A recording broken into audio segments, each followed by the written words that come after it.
கனிமொழி அவர்களுடைய ட்வீட் நான் காட்டலாம்னு நினைக்கிறேன். அதுல என்ன போட்டிருக்காங்கன்னா, நிர்மலா சீதாராமன் அவர்களுடைய வீடியோ இது மட்டும் ஒரு தடவை பார்த்தேன். ஒரு ஜனரஞ்சகமா நாங்க இவ்வளவு பணம் கொடுக்குறோம், எங்களுக்கு என்ன கொடுக்குறீங்கன்ற அந்த கேட்கிற அந்த ஆர்குமெண்டே தப்பு. அவங்க எடுக்கிற கால்குலேஷன் எங்க இருந்து வருது எனக்கு புரியல. ஒரு விதமா கொஞ்சம் ஏளனமா சொல்லணும்னா, இங்க நிறைய பேர் இருக்காங்க, கோயம்புத்தூர்காரங்க, சென்னைக்காரங்க, நீங்க எல்லாம் இருக்கீங்க. கோயம்புத்தூர் சென்னை தான் நாட்டுக்கு வரி கொடுக்கு, தமிழ்நாட்டுக்கு. அரியலூர்ல இருக்கிறவங்களோ கோவில்பட்டியில இருக்கிறவங்களோ கேட்கணும், எங்களுக்கும் எங்க மேல என்ன செலவு பண்றீங்கன்னா, நீ இவங்க 2 பேரும் சொல்லுவாங்க, நாங்க தான் கொடுக்குறோம், எங்களுக்கு தான் திருப்பி கொடுக்கணும். நீங்க கோவில்பட்டியை கேடு கேட்டா எனக்கு என்ன, அங்க செலவு பண்ணாதீங்கன்னு சொல்லணும். பாரத நாட்டுல அந்த மாதிரி பாலிசி இல்ல. அதனால இந்த மாதிரி குதர்க்கமா பேசக்கூடியவங்களுக்கு நான் சொல்றேன், இந்த நான் பட்டியல் படிக்கிறது எதுக்குன்னா இதுக்குதான். இதெல்லாம் கூட்டி கழிச்சுட்டு அதுக்கப்புறம் சொல்லணும் தமிழ்நாட்டுக்கு என்ன வந்துட்டு இருக்கு.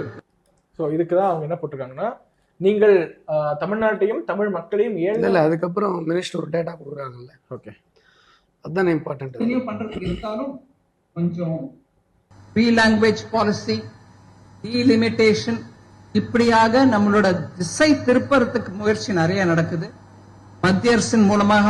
இது மாத்திரம் இல்ல, இன்னும் நிறைய தமிழ்நாட்டின் முன்னேற்றத்துக்கு நாங்க உழைக்க கட்டுப்பட்டு இருக்கோம். அவங்க டேட்டா இதுக்கு முன்னாடி கொடுத்துட்டாங்க, பெரிய பட்டியல் படிச்சு முடிச்சுட்டு நான் மேற்கொண்டது அப்படின்னு சொல்றாங்க. நீங்கள் தமிழ்நாட்டையும் தமிழ் மக்களையும் ஏளனம் செய்ததுதான் இத்தனை காலமாய் எதிர்த்து போராடி கொண்டிருக்கிறோம். வரலாற்றில் தமிழ் மக்களை பழித்தவர்களின் நிலை என்ன என்பதை அம்மையார் நிர்மலா சீதாராமன் அவர்கள் ஒரு நிமிடம் சிந்தித்து பார்க்க வேண்டும்.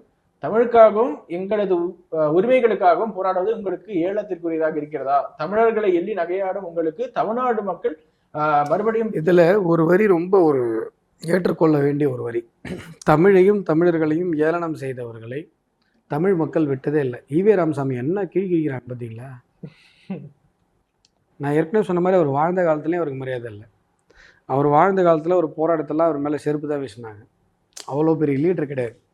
நடுவில் கொஞ்ச நாள் உங்களுடைய ஆட்சி இருந்ததுனால அவர் ஒரு லீடர் மாதிரி புனிஞ்சிங்க. ஆனால் இப்போ தமிழ் சமூகம் ஓட விரட்டுதா ஈவே ராமசாமியை? தமிழையும் தமிழ் மக்களையும் ஏளனம் செய்தவர்களுக்கு இதுதான் நிலைமை. அதே போல் காங்கிரஸ்